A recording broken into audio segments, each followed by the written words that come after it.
Bonjour à toutes et à tous, bienvenue sur ce premier épisode de Ultra Cycling Podcast à l'occasion de la 4e édition de Race Across Paris.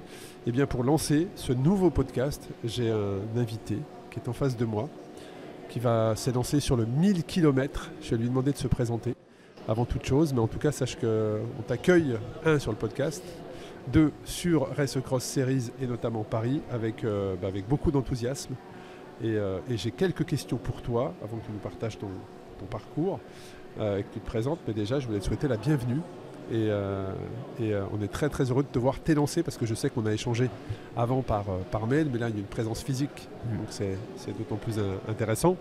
Mais voilà, avant de rentrer dans tout ça, je vais te laisser te présenter, Hakim. Très bien. Bonjour Arnaud, bonjour à toutes et à tous. Alors je m'appelle Hakim, 40 ans, papa de 3 enfants, passionné de vélo. Alors, je ne suis pas expérimenté, mais je fais pas mal de vélo. Pas mal de vélo taf. J'utilise le vélo en week-end avec les enfants, en famille. Et puis, c'est ma passion. Donc, je me suis lancé dans l'ultracyclisme il y a maintenant 3 ans. Et c'est un monde que j'apprécie énormément. Parce que ça me permet de me dépasser et dépasser de mes limites. Voilà.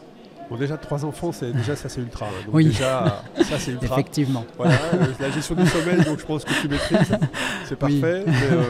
Alors, merci déjà pour cette présentation. Mais moi, ce que j'aimerais savoir, c'est ton parcours qui t'a amené à être là aujourd'hui. Donc, tu fais du vélo depuis 3 ans. Comment tu as découvert l'ultra? Et puis après, on rentrera dans ta préparation, ta stratégie pour aujourd'hui, parce que tu t'es sur le 1000 km. Mais voilà, comment est-ce que tu es arrivé à l'ultra? Alors, je ne fais pas du vélo depuis 3 ans. Je fais du vélo depuis longtemps.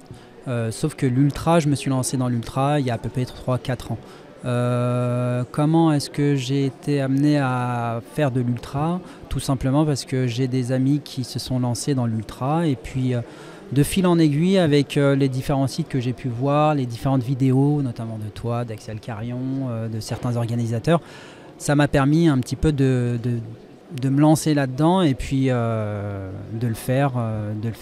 Voilà. Bon, avant aujourd'hui, donc tu te lances sur le 1000 km. Est-ce que tu as déjà fait cette distance ou est-ce que c'est une grande première pour toi? 1000 km, c'est ma grande première. J'ai fait moins.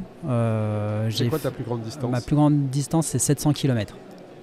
En une seule traite? En une seule traite. Okay. J'ai fait 500 km, 200, 300, 500. Ça s'est toujours bien passé. J'ai pu dépasser mes limites, toujours finir. Espérons que le 1000 km, on va le finir. Bon, alors, moi je pense à toutes les personnes qui écoutent ce premier épisode de Ultra Cycling Podcast et qui se disent moi un jour j'aimerais bien les faire.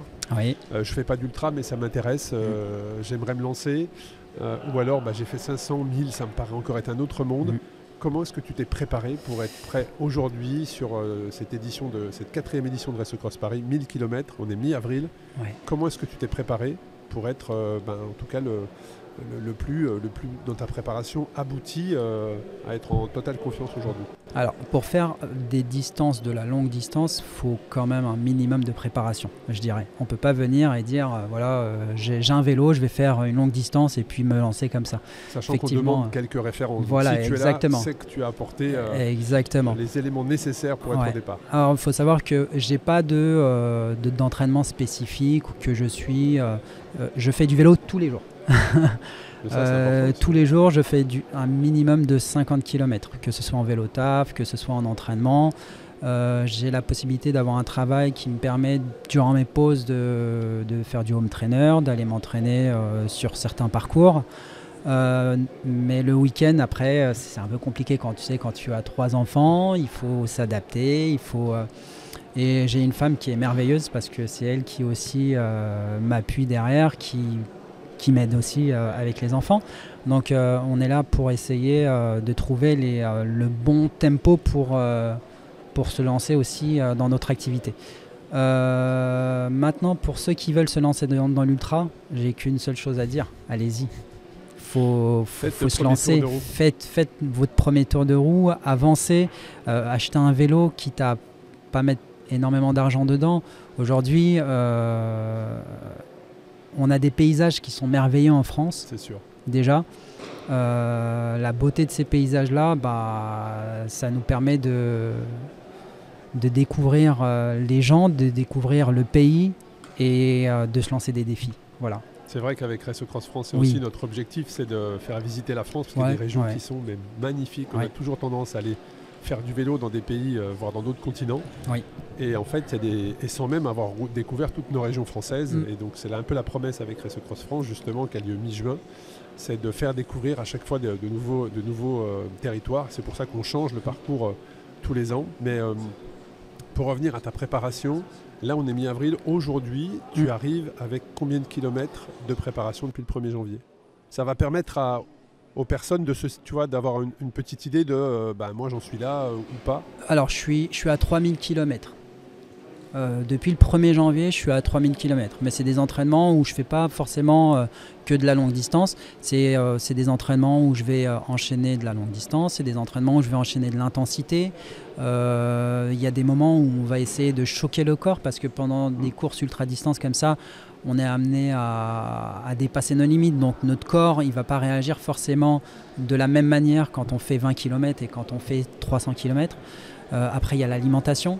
L'alimentation très important puisque quand on fait du sport, faut faire attention à son alimentation. Mais je varie vraiment mon entraînement. Voilà. Et alors ça veut dire 3000 km, comment tu les répartis? Parce qu'aujourd'hui tu sais qu'on peut se préparer. Oui. Moi, je sais qu'il y a des personnes qui ont déjà été au départ des race cross, Oui. Ils n'ont pas roulé en extérieur, ils ont fait tout en intérieur. Oui. Donc toi tu es 3000 km Ouais. et dans ce que tu dis ils ont été qualitatifs. Oui. Voilà. Comment est-ce que tu les répartis? Je les répartis, alors c'est 75% en extérieur et 25% en intérieur. Ce qui veut dire que tu fais probablement tes intensités en intérieur. Oui, c'est Voilà. ça, c'est ça. Et tu vas faire du plus long, ou en tout cas de la zone 2 Exactement. en extérieur. Exactement, sous la pluie, dans des moments, par exemple la nuit, je vais sortir. Il y a des moments où par exemple je vais enchaîner par exemple au travail 48 heures de travail et puis entre les deux je vais essayer de rouler en intérieur pour habituer mon corps. Voilà. Ça c'est intéressant. Est-ce que tu as un coach qui t'accompagne dans cette préparation? Absolument pas. Donc comment non mais je te pose volontairement cette question. Ouais, non, mais ça veut dire que comment tu fais de l'intensité, tu fais du long, c'est toi de par ton expérience, de ce que tu estimes être le mieux pour ton corps. Alors c'est de par mon expérience. Et aussi l'emploi du temps, parce que quand on a une famille, voilà, il faut aussi, tu l'as dit, et c'est une des qualités en ultra-distance, c'est s'adapter. Parce que quand tu pars sur 1000 bornes, il va se passer des choses que tu n'avais pas prévues, donc tu dois trouver une solution. Oui. Et donc, oui, tu peux pas aller rouler tous les jours quand tu veux. Et alors, comment tu as géré ça? Alors, de par mon expérience, j'ai essayé de chercher un coach, mais après, c'était très compliqué en termes de temps, en termes de finances aussi, parce qu'il ne faut pas se leurrer aussi, il ne faut pas se cacher. C'est en termes de finances, c'est important. Mais je me suis énormément informé sur Internet. Donc après, je regardais tout ce qui est vidéo de préparation, tout ça. Et puis au fur et à mesure du temps, je me suis calé des plannings où je faisais des écrits. Et puis je me disais, aujourd'hui, ça va être intensité. Demain, ça va être de la Z2. L'après-demain, autre chose. Donc de fil en aiguille, mon entraînement s'est passé comme ça en fait. Bon, ça va forcément, en tout cas, tu disais, je me suis renseigné. Ce podcast va probablement servir à des personnes qui se renseignent aussi, qui prennent de l'information pour justement se lancer. Et quel est ton objectif sur cette épreuve? Quand je dis quel est ton objectif, c'est est-ce que tu as une stratégie en tête? Je voudrais juste revenir sur une petite information tout à l'heure que tu as dit sur ma préparation. Il y a la préparation physique, mais il faut savoir que l'ultra, c'est aussi énormément de préparation mentale. Oui, non, mais je savais que tu allais me dire ça, mais bien évidemment. La préparation mentale, c'est important. On peut être un minimum préparé physiquement, mais si le mental ne suit pas, les jambes ne suivent pas. Ouais, alors là, c'est vrai qu'on est sur une édition Paris cette année où le soleil est annoncé. Exactement, sur on les a la chance. 4 jours de l'épreuve. Ce qui n'est jamais arrivé à Paris. D'habitude, il y avait toujours de la pluie, voire de la très forte pluie, au moins une journée. Là, c'est quand même. Enfin, là, je veux dire, toutes les conditions sont réunies. En plus, cette épreuve, on l'a placée dans le calendrier volontairement à cette date-là pour justement que les gens découvrent la longue distance. Et d'ailleurs, sur le 300 km, on a beaucoup de nouveaux participants, ça va être leur première épreuve de longue distance, un premier 300 km, et beaucoup d'équipes. Ce qui veut dire que cette épreuve est une épreuve qui sert c'est un support, à un partage. Vraiment entre copains, entre amis, entre familles, frères et sœurs, parents, enfin voilà. Oui, bien sûr. Et ça, c'est très très bien positionné. Mais, et donc, ce que je veux dire par là, c'est que oui, il faut avoir une bonne base de préparation physique, mais surtout, mentalement, être prêt à faire face à toutes les possibilités. C'est lié aussi avec le sommeil. Il faut avoir une fraîcheur physique, une fraîcheur mentale. Si on a bien dormi avant et qu'on a emmagasiné du sommeil, le mental sera mieux préparé que si on arrive en dette de sommeil. Exactement. Donc je te rejoins, le mental. Alors le mental, ça veut dire quoi? Ça veut dire savoir pourquoi on fait cette épreuve, savoir quels sont les ressorts qui vont vous permettre de retrouver de la concentration quand à un moment donné vous vous dites mais qu'est-ce que je fais là à 3-4 heures du matin ou même en après-midi quand on est face au mur, parce que certains peuvent avoir connu au marathon, on le connaît aussi dans l'ultra-distance, c'est-à-dire qu'on s'effondre sur son vélo parce qu'on n'a plus de calories. Et donc là, ça attaque le mental directement et là, il faut trouver les réponses à ces pourquoi. Donc ça fait partie de la prépa mentale, donc tu fais bien de le préciser. Oui, exactement. Donc ensuite, pour revenir aux objectifs... Ta stratégie. Je pars sur 1000 bornes, 2 boucles de 500 km. Exactement. Donc la première, les 70 premiers kilomètres, c'est la descente sur Paris, la traversée de Paris. Avec, moi, quand j'ai conçu cette épreuve, je trouve que c'est génial d'aller faire un 1000 km dans lequel tu vas traverser la Madeleine, Opéra, le Louvre, la Tour Eiffel, le Trocadéro. La plus belle ville du monde. Voilà. Et ensuite, tu vas passer dans le Vexin, une première boucle de 500 km, ensuite une deuxième boucle qui t'amène dans les Ardennes, donc un 1000 km où tu vas vraiment voir du paysage. Exactement. Alors, je connais plus ou moins la boucle ouest, puisque j'ai mes beaux-parents qui habitent Louviers, donc on passe à peu près à Louviers, vers Rouen, Évreux, tout ça. Paris, je connais bien puisque j'y roule assez souvent. Par contre, la boucle les Ardennes, tout ça, c'est jusque Compiègne, je connais, mais après, voilà, là, c'est l'aventure. Alors, comment tu as prévu ta stratégie sur ces 2 boucles de 500 km? J'ai pas de stratégie particulière. Donc là, je roule, je vais essayer de rouler au maximum en respectant les règles. Et puis, d'écouter mon corps, surtout. Quand il faut m'arrêter, je m'arrête. Quand il faut me nourrir, je me nourris.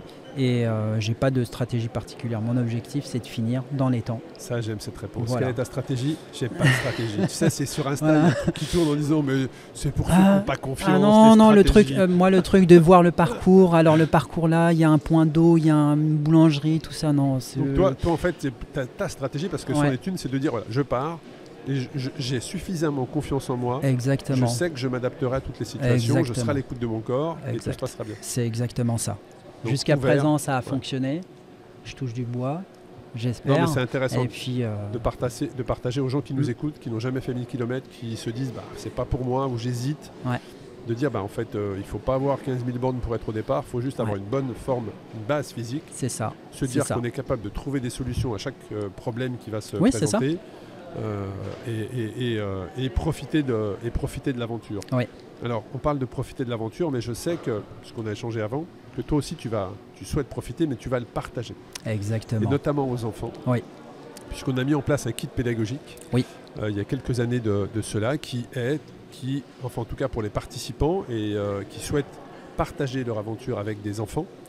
C'est en généralement CE2, CM1, CM2. On a un kit pédagogique qui fait 15 pages et qui explique aux enfants qu'est-ce que l'ultracyclisme, avec des illustrations, 15 feuillets d'illustrations, et qui explique comment on équipe un vélo. Et généralement, le participant va dans l'école et avec son vélo, ou en tout cas explique lui comment il a mis ses sacoches, pourquoi il a dit sacoche, combien de kilomètres il va rouler, comment il va s'alimenter, comment il va se reposer. Et donc, on tenait à te remercier d'avoir, toi, de ton côté, partagé ton projet dans une école. Alors, je te laisse partager et nous expliquer comment ça s'est passé. Alors effectivement, un moment de partage qui était fabuleux, qui était magique, puisque je suis intervenu dans la classe Alsace-Lorraine à Cormeilles en Parisis, où je réside, en classe de CM2 chez la maîtresse Madame Launay. Donc la classe était super ravie de m'avoir accueilli. Les échanges ont été vraiment très très intéressants. Les enfants étaient intéressés. Et ça m'a permis aussi d'expliquer ma passion aux différents enfants. Ce qu'ils ont aimé, donc j'y suis allé avec mon vélo, j'ai présenté mon matériel, on a eu des échanges, je leur ai laissé le kit pédagogique que j'ai imprimé en X exemplaires et ils ont quelques travail à faire à la maison. Ils vont te suivre pendant le live? Exactement, je leur ai laissé le lien pour suivre.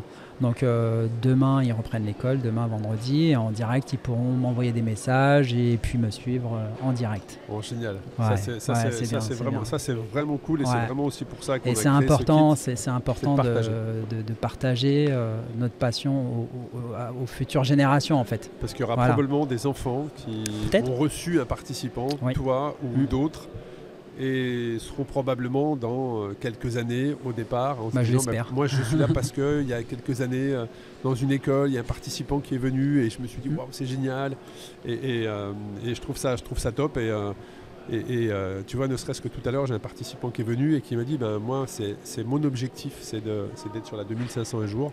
Donc je passe par la 1000. Et il avait écouté un podcast ou il avait vu une vidéo sur YouTube en 2019.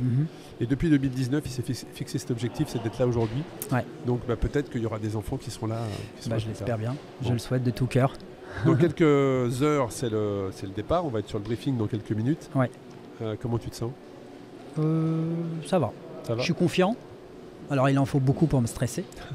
Du stress, il en faut quand même un petit peu. C'est bon pour la santé.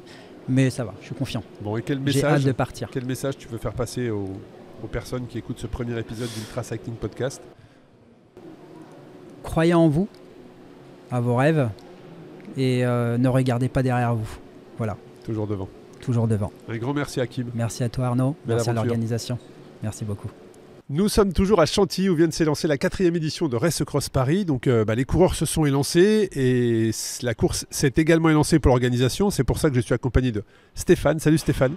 Bonjour à tous, bonjour Arnaud. Alors Stéphane, son rôle c'est le PGO. Alors le PGO, ça peut vous paraître bizarre comme nom, mais on va vous expliquer ce qu'est le PGO. Et pour ça, j'ai pris la personne qui va gérer le PGO sur l'ensemble des événements cette année. Donc je te laisse donner la définition, Stéphane, de qu'est-ce que le PGO.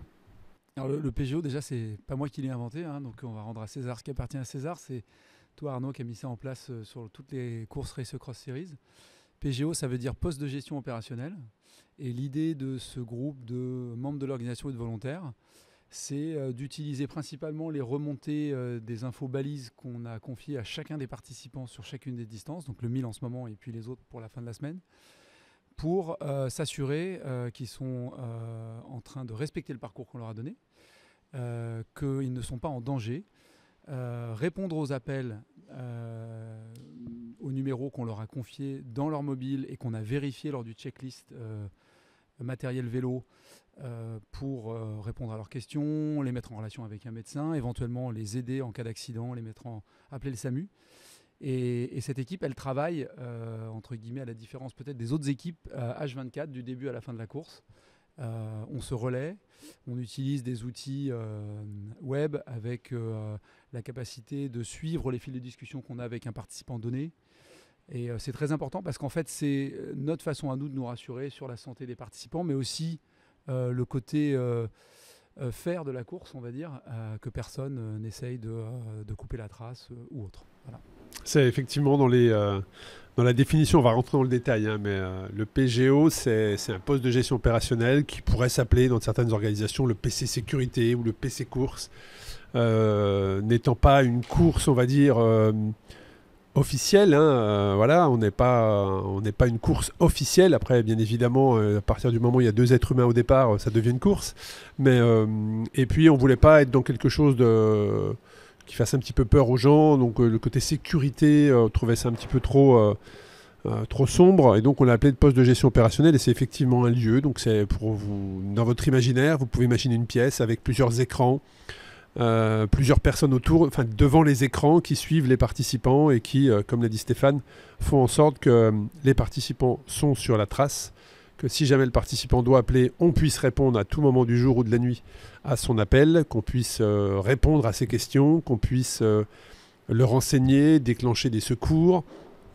Enfin voilà, il y a tout un process qui est mis en place et c'est quelque chose que effectivement j'ai mis en place en 2022 suite à l'évolution et au nombre de participants de plus en plus important sur les événements. Et au tout départ, je me souviens en meeting, en briefing, avant épreuve, je donnais mon numéro de portable en fait. C'est-à-dire que tous les participants avaient mon numéro de portable.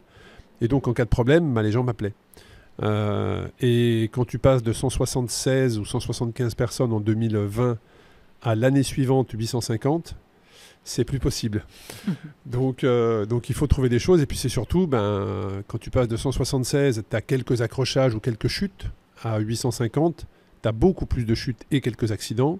Il faut se structurer. Et c'est comme ça qu'on a structuré le PGO et on a franchi une étape supplémentaire cette année où effectivement, on a mis en place quelqu'un qui allait gérer l'ensemble des événements au niveau du poste de gestion opérationnelle, en l'occurrence toi Stéphane, pour justement que cette responsabilité ne soit pas sur les épaules de volontaires, parce que les gens qui sont avec toi dans l'équipe sont des volontaires. Tu vas nous expliquer également qu'est-ce que tu as mis en place comme process ou mission, je ne sais pas si on peut dire ça, plutôt process d'évolution par rapport à l'année passée, où tu as apporté quand même énormément de process et de digitalisation dans notre parcours. Et puis comment tu as constitué ton équipe. Voilà. Donc explique-nous, déjà, ce qu'il faut savoir, c'est que tu as découvert, alors toi tu es un ancien participant de Race Cross Series il y a 2 ans, sur Paris. L'année passée, tu es venu en tant que bénévole, au PGO, tu as découvert, et tu t'es dit, attends, il y a quand même pas mal de choses à faire ici. Tu vois ? Non, oui, il y avait. Non, alors après, c'est toujours plus facile de critiquer quelque chose qui existe que de commencer de zéro. Donc, tu as eu l'idée de lancer le PGO. C'est vrai qu'après avoir été bénévole en physique à Paris et en distanciel sur la France, parce que la France, je ne pouvais pas me déplacer pendant les 10 jours de l'épreuve. Donc, j'ai donné en moyenne 12 heures de mon temps pendant 5-6 jours. Et en fait, je me suis rendu compte que à plusieurs niveaux, on a moyen d'améliorer à la fois l'expérience pour les nouveaux venus, diminuer l'effort déployé pour suivre la course pour ceux qui sont aguerris, parce que forcément ça consomme des bénévoles, et comme dans tout événement, des bénévoles on en a besoin sur plein de postes. Donc si on peut minimiser le nombre de personnes dont on a besoin au PGO, et puis surtout si on peut le virtualiser à terme, quand on a besoin de s'appuyer sur des gens expérimentés qui ne peuvent pas venir sur une course, c'est un plus. Ça évite de former de nouvelles personnes. Donc la digitalisation, ça prend plusieurs formes, mais on est déjà bien épaulé par Chronoconsult, notre partenaire, avec notamment Michael, qui je travaille beaucoup, le fournisseur de nos balises. Eux nous fournissent beaucoup d'outils, mais ce dont on s'est rendu compte, c'est que c'est assez disparate. C'est-à-dire qu'il faut, pour étudier une situation donnée, quand on répond à un coup de fil, aller en moyenne sur 2 ou 3 outils différents. Et que ça, c'est chronophage. Donc quand il y a une urgence, on perd du temps. Plus on avance dans une course, plus on est fatigué et moins on a les bons réflexes. Et donc l'idée, ça a été, donc c'est une première vague. Là aujourd'hui, c'était l'épreuve du feu. Donc on a pris cher, comme on dit. On a noté beaucoup de leçons. Disons qu'on va vite faire une mise à jour pour vendredi. Ouais, on va faire une mise à jour pour vendredi. Et donc voilà, il y a beaucoup de choses à faire évoluer. Mais le cœur du changement, c'est essayer d'avoir un outil unique comme point d'entrée quand on a besoin d'interagir avec un participant, et avoir en interne assez d'informations, notamment pour les passations de cars. Donc on travaille sur des cars de 4 heures. Si quelqu'un arrive en pleine nuit et doit répondre à un appel d'un participant qui a appelé une demi-heure avant mais qui n'était pas sur le PGO, ce que je veux, c'est qu'on soit en mesure de lui donner cette information. Parce que ça peut être rien du tout, mais ça peut être très important.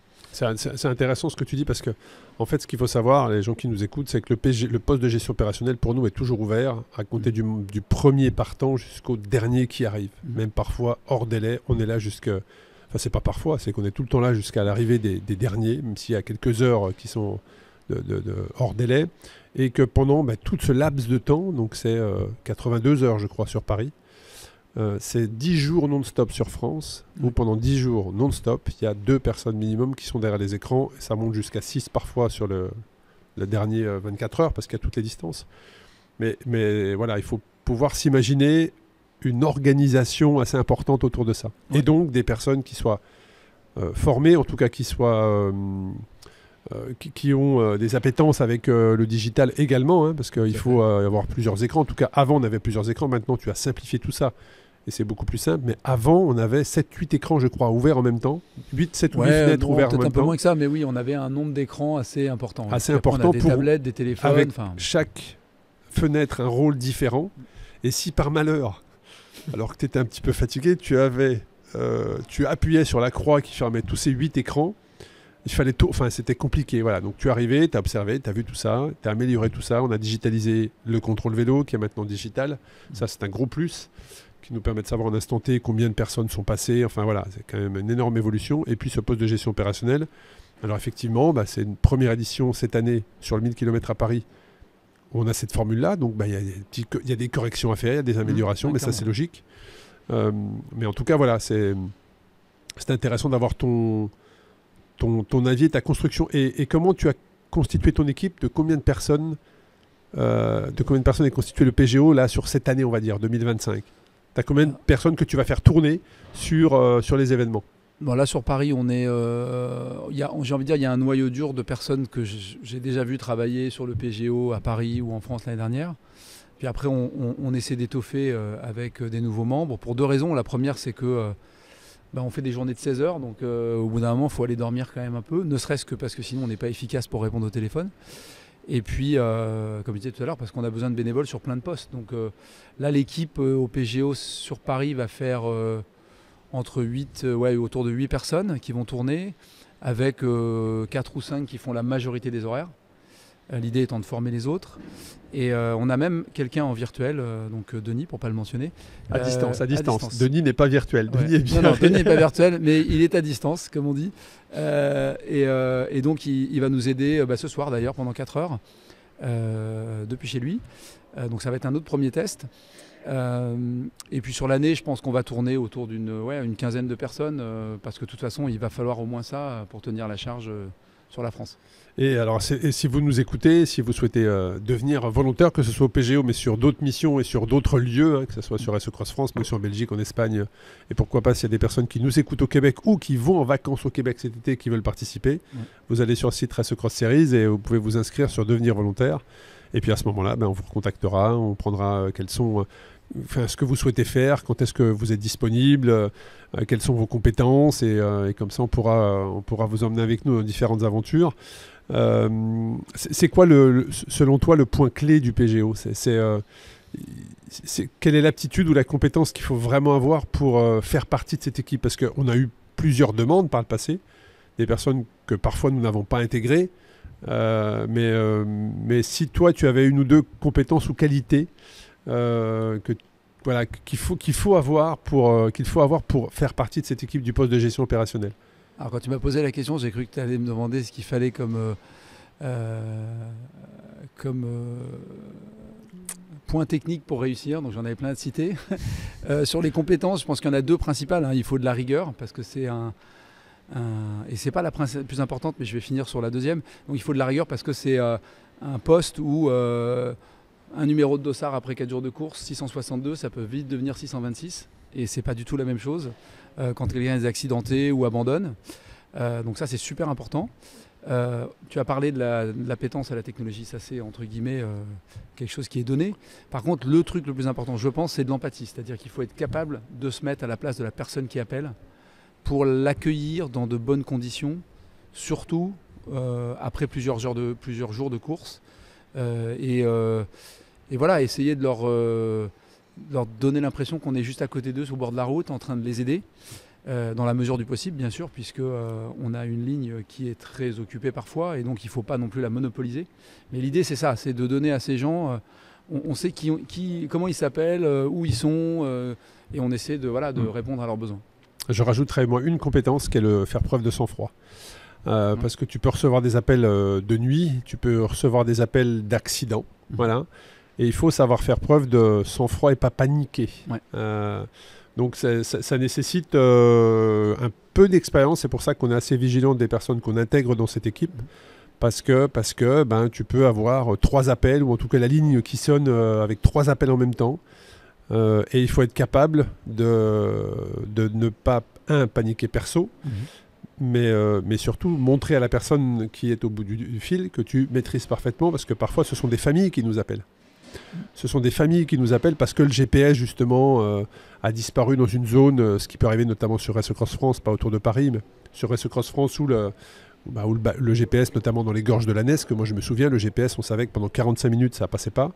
On a des familles qui nous appelaient parce qu'elles étaient inquiètes. Donc il faut savoir faire preuve de sang-froid pour être capable au moment, quand le téléphone sonne, on ne sait pas ce qu'il y a derrière. Ouais. C'est pour ça que la sonnerie du PGO est une sonnerie que généralement on ne met pas sur son téléphone le reste de l'année parce qu'elle est assez, anxiogène. Je ne vais pas dire stressante, mais quand ça sonne, on sait que c'est pas pour nous dire salut, tout va bien. C'est généralement un abandon, une chute, un problème pourquoi pas plus grave.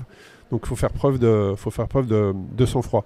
Est-ce que tu avais autre chose à rajouter sur le poste de gestion opérationnelle, Stéphane? Non, je pense qu'on a bien couvert le sujet. Je ne voudrais pas non plus faire trop long, mais comme tu disais, ceux qui veulent nous rejoindre et qui pensent avoir les compétences pour nous aider sont les bienvenus. Eh ben, écoute, voilà, en tout cas, c'est une vraie spécificité sur SE Cross Series. On est la seule épreuve d'ultra-distance à avoir un poste de gestion opérationnelle comme celui-ci. C'est plus qu'un PC sécurité. Pas d'autres épreuves, je crois, à ma connaissance, dans l'ultra-distance qui ont un PC sécurité, voire même un numéro d'appel. Mais en tout cas, on est très fiers de ça et c'est ce qui fait partie du développement de la série. Parce que les coureurs, et c'est le témoignage que j'ai régulièrement, viennent se challenger en toute tranquillité d'esprit. Ils savent qu'on gère la logistique de leur matériel, de leurs valises, s'il y a quoi que ce soit en relation avec leur famille. Les familles sont rassurées parce qu'on a des process de sécurité. Et donc ça fait partie du développement. Et au moment où je vous parle, l'épreuve est partie depuis quelques minutes, quelques heures.